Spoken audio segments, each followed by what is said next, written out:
Patrick Hendricks, bonjour. Alors vous avez publié 2 bouquins où vous avez raconté votre vie, une vie un peu spéciale, puisque au départ vous êtes un enfant dans un internat, violé à de nombreuses reprises, puis vous devenez, on peut le dire, un truand, puis vous devenez un homme d'affaires, et puis vous êtes toujours un homme d'affaires, et puis vous aidez à retrouver des enfants. Maintenant, je suis un homme de terrain.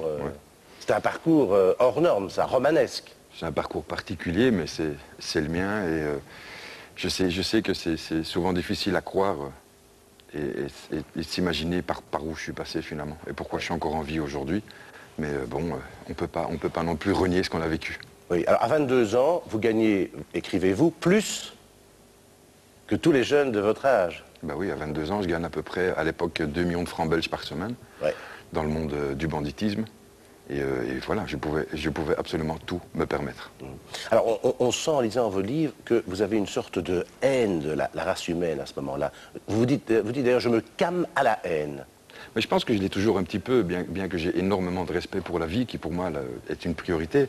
J'ai plus ce besoin de vengeance, comme je l'expliquais à l'époque dans le bouquin, mais j'ai une haine par rapport à certaines injustices que je vois tous les jours et que j'ai vécu, que j'ai subi. Donc, enfant, vous êtes violé dans l'internat. Même plus que ça, on était violés et torturés. J'ai vu le suicide de nos compagnons de chambre, j'allais dire cellule, mais de chambre.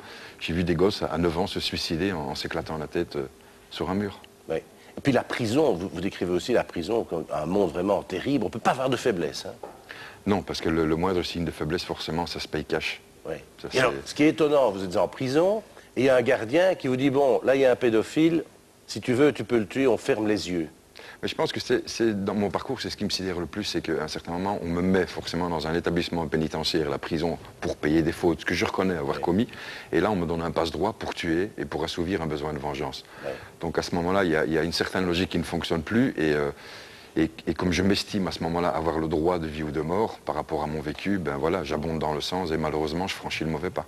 Et puis alors, votre vie est une sorte de roman policier, parce que votre avocat, que vous appelez le bavard, ben, c'est une sorte de truand aussi, puisqu'il vous propose de faire des coups. Ah ben j'en connais qui sont plus truands que les truands eux-mêmes, hein, forcément. Donc, voilà. Forcément. Pas forcément. L'appât du gain, dirons-nous. Oui. Alors, aujourd'hui, avant l'émission, on a dit que je suis un peu crevé, parce que je viens d'une planque. Alors, qu'est-ce que vous faites? Qu'est-ce qu'un homme d'affaires ex-truand fait dans une planque avec des policiers? Mais ça fait à peu près 40 heures qu'on n'a pas dormi, on était sur une planque. Planque de quoi? En fait, on surveille un réseau de pédophiles.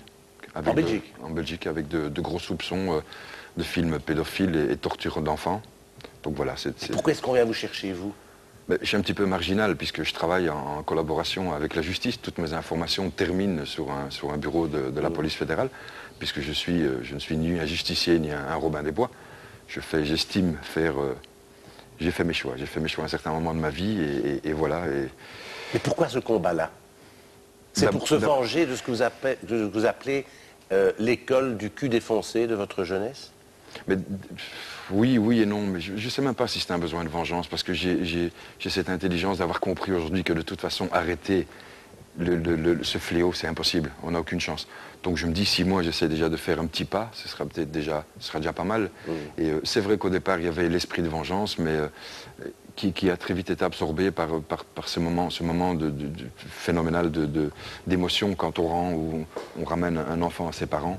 C'est un moment tellement magique et qui absout toute cette mauvaise chose que vous avez vue. Et je pense que c'est surtout ça que je recherche aujourd'hui. Et quand vous dites je ramène un enfant à ses parents, concrètement, ça veut dire quoi? L'enfant a été enlevé, l'enfant a été donné? Il y a des rapts parentaux, il y a des enfants enlevés, il y a des enfants simplement en fugue aussi, parfois, qu'il faut aller chercher sous le terrain. Et aujourd'hui, j'ai la chance d'avoir une équipe derrière moi assez résultante, si on peut dire. Donc voilà. Très bien, je vous propose le podium, avant d'aborder d'autres aspects de votre vie et de votre livre. Alors, le podium, vous avez le choix entre police, justice, politique et société civile. Dans quel ordre allez-vous les placer et qu'est-ce que vous avez laissé au tapis? Ah, pas évident pour vous, hein, mais c'est le but. Hein. Je mettrai la politique en 1, parce que je pense qu'ils ont le pouvoir de décision et de pouvoir changer certaines choses. Et c'est surtout eux qui peuvent influencer la justice et changer les choses, et la police aussi. Donc, en 2, je mettrai la police. Ça, pour un ex-truand, c'est extraordinaire. J'ai appris à en connaître et j'ai remarqué qu'ils n'étaient pas tous foncièrement mauvais, comme je décris une partie de ma vie. Et aujourd'hui, je travaille avec avec des garçons d'une très très grande valeur, avec des convictions que je respecte énormément. Donc chapeau bas à ces garçons. Et en 3, c'est difficile. La société civile, je lui en veux un petit peu parce que j'ai quand même été puni injustement. Donc je vais les laisser au tapis. Je vais plutôt, parce que je crois toujours en une partie de la justice. Donc voilà mon trio. Alors, c'est vrai que vous êtes aussi aujourd'hui un industriel florissant. Vous avez réussi une belle affaire de savon, vous l'expliquez aussi dans votre livre. Oui. Ça, c'est quoi? C'est le coup de bol, c'est le balancier qui revient pour du positif? J'aime pas le mot coup de bol, parce que d'abord je ne crois pas au mot chance. Je pense qu'à un certain moment à la vie, c'est senti l'obligation de me rembourser. Et j'ai eu à ce moment-là, je ne vais pas dire l'intelligence parce que ça pourrait sembler prétentieux, mais j'ai fait un choix. Je me dis je vais y croire, je vais y aller.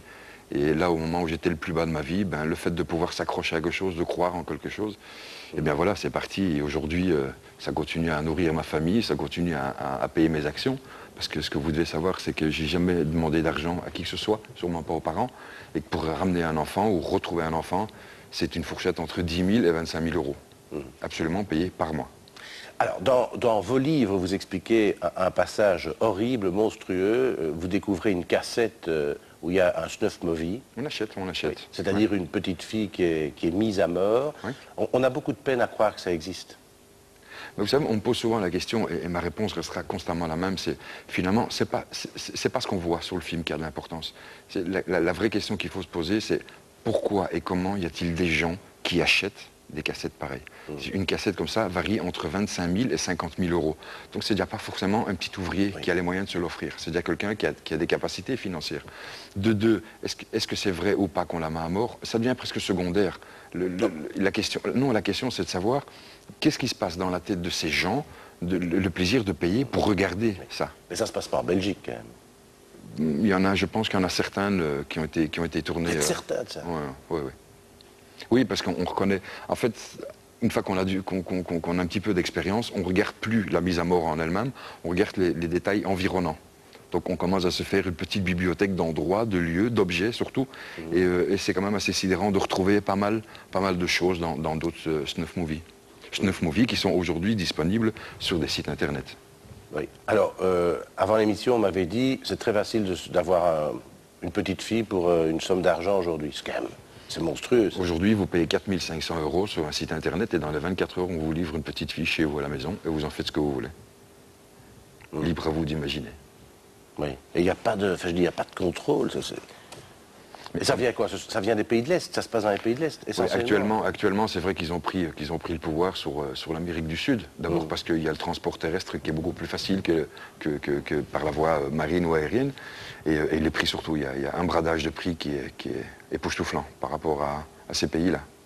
On peut dire aujourd'hui que Roumanie et Hongrie sont les premiers producteurs au monde de tout ce qui est rite satanique, de massacre d'enfants et de torture d'enfants. Il y a des preuves de ça. Ah oui, c'est évident. C'était marqué dans les journaux, de toute façon. Un des plus gros trafics aujourd'hui, c'est le trafic d'enfants et le trafic d'organes. Ça représente un plus gros budget que le marché mondial de la drogue. Alors vous imaginez. Donc finalement, vous savez beaucoup de choses sur ce qui se passe en Belgique, à ce niveau-là, ou pas? J'en sais pas mal, mais... Et vous dites tout à la police? Oui, ça c'est une obligation. Oui, c'est une obligation parce que je sais que de toute façon, je vais être ausculté, analysé dans tous les sens. Donc, mais je répète ce que j'ai dit au début, je suis ni Robin des Bois, ni un justicier. Je fais ce que j'ai à faire par rapport à mes choix et le reste, c'est la justice qui suit son cours. La question, Patrick Hendricks, qui a dit « Entre truands, les bénéfices, ça se partage, la réclusion, ça s'additionne » Patrick Amers, San Antonio ou Michel Audiard? Moi, j'aurais plutôt dit Michel Audiard. Eh ben, c'est juste, c'est exact, c'est Michel Audiard. Alors, un mot pour un autre, je vous dis un mot, vous m'en dites un autre. Flic. Réfléchissez pas trop, ça doit être Difficile. naturel. Savon. Argent. Télévision. Doute. Arsène Lupin. Malin. Francis le Belge. Très malin. Vous l'avez connu? Très malin. Ah. Tintin. Génial. Pardon. Le pardon. Courage. Internat. Plus jamais. Violence. Plus jamais. Femme. Danger. Patrick Hendricks, la question que l'on n'ose pas poser mais qu'on pose quand même. Si aujourd'hui, vous deviez revoir les violeurs que vous avez connus à l'internat, Que feriez-vous aujourd'hui? Je ne sais pas. On m'a déjà posé la question. Je ne sais pas. Je ne sais pas. Est-ce que dans un moment de colère, est-ce que la colère l'emporterait sur la raison? Je ne sais pas. Je pense que je serais un fiefé menteur que d'essayer de répondre. Je ne sais pas. Vous redoutez de les voir? De les reconnaître? Non, je pense que justement c'est là ma force. C'est que eux doivent avoir peur de me rencontrer, pas l'inverse. Et quand on a franchi ce cap-là sur le passé, c'est très important. Quel a été le déclic pour quitter ce monde détruant? Comprendre que j'avais pas ma place, mais qu'il y a énormément de respect par rapport à ces gens. Et qu'est-ce qui fait qu'on comprend ça? J'ai pas d'explication à tout. Alors, c'est vrai, en prison, il y a aussi une solidarité étonnante parfois. Oui, qui est beaucoup plus importante qu'à l'extérieur, malheureusement, mais il faut toujours faire attention et il faut bien mettre les pendules à l'heure parce que je sais qu'il y a des jeunes qui écoutent. Il faut qu'on arrête de leur dire aussi que ça se passe comme dans les films Scarface avec Al Pacino, que tout le monde il est beau, tout le monde il est gentil. C'est pas vrai. Ça se passe pas comme ça.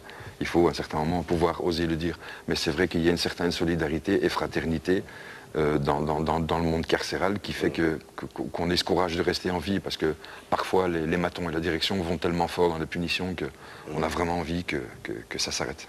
Réponse par oui ou par non. Patrick Hendricks, Dieu existe-t-il? Pour vous, bien entendu. Hein? Oui, mais pas de la manière dont vous le pensez. Ah. C'est-à-dire, petite mot d'explication. Je suis convaincu qu'il y a quelque chose, mais je ne sais pas quoi ni comment. Peut-on rire de tout? Non. Avez-vous encore de la haine, là, aujourd'hui? Oui. Est-ce qu'on vous propose encore des coups tordus? D'anciens truands, par exemple? Oui. On vous en propose encore? Oui, oui. Ah bon? Oui. Pourtant, c'est bien que vous êtes complètement... Mais j'avais certaines qualifications qui, aujourd'hui, ont toujours une certaine valeur. Et je suis content Quoi, qu'on par me pose... exemple? Je suis content qu'on me pose la question, parce que j'ai cette fierté de pouvoir dire non, aujourd'hui. Ah oui. Et votre spécialité, c'était quoi? C'est une spécialité. Ah, vous dites pas quoi? Non. Ah d'accord. Est-ce que vous pensez souvent à la mort? Tout le temps. Est-ce que vous croyez à l'existence des anges? Oui. L'homme est-il un loup pour l'homme? Oui. Oula. Est-ce que vous pourriez donner votre vie pour votre pays? Pour votre pays, hein? Oui. Sans hésiter. La peine de mort est-elle une barbarie de l'homme? Je pense que c'est le cas par cas qui prime à ce moment-là, et je pense qu'à partir du moment où on est concerné, il n'y a que ces personnes-là qui auraient le droit de décider. Donc oui ou non? Les deux en même temps. Les deux en même temps. Des codes sur 10, les peines incompressibles. Est-ce que vous êtes pour, contre? Combien donnez-vous aux peines incompressibles? Mais c'est difficile de répondre, étant donné que j'ai fait mes années de prison, et c'est difficile. Je pense que dans certains cas, quand on touche à tout ce juste, assassinat, torture d'enfants et pédophilie, je pense que là, les incompressibles, ça devrait être... Oui. 3 générations devraient continuer à payer, je trouve. Ah. Une cote? Donc vous êtes pour? Oui, 10 sur 10. Suppression de la cour d'assises, on en parle beaucoup. Euh, Suppression de la cour d'assises. Mais par qui? Et par quoi? Je pense que c'est peut-être ça qu'il faudrait d'abord dire aux gens.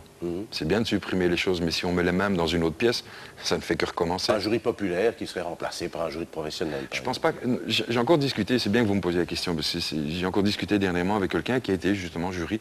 Et quand je vois les séquelles que ça a laissé, je ne sais pas si tout le monde est prêt justement à assumer ce devoir civique. Je ne sais pas.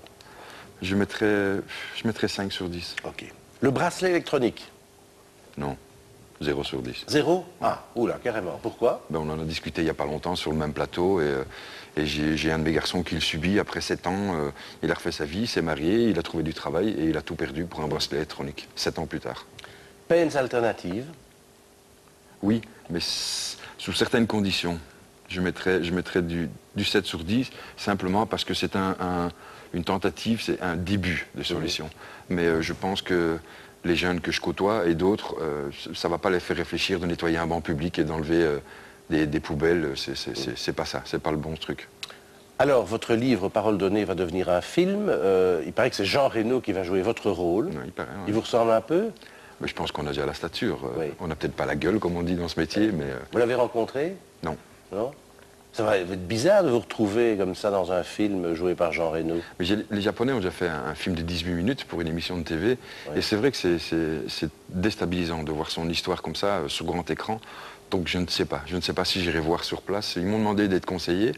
Mais je ne sais pas si j'en aurai le courage. Et puis, c'est une responsabilité qui dure entre 3 et 6 mois. Et je préfère être sur le terrain plutôt que de jouer à la star et au conseiller. Je préfère retourner avec mes garçons sur le terrain.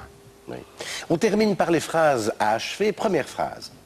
Ma vie, en un mot, c'est... Une bonne chose. Ce qui me fait le plus mal, c'est... La médisance des gens. Mon épitaphe serait... J'ai réussi. Patrick Hendricks, merci. Merci à vous. À dimanche prochain.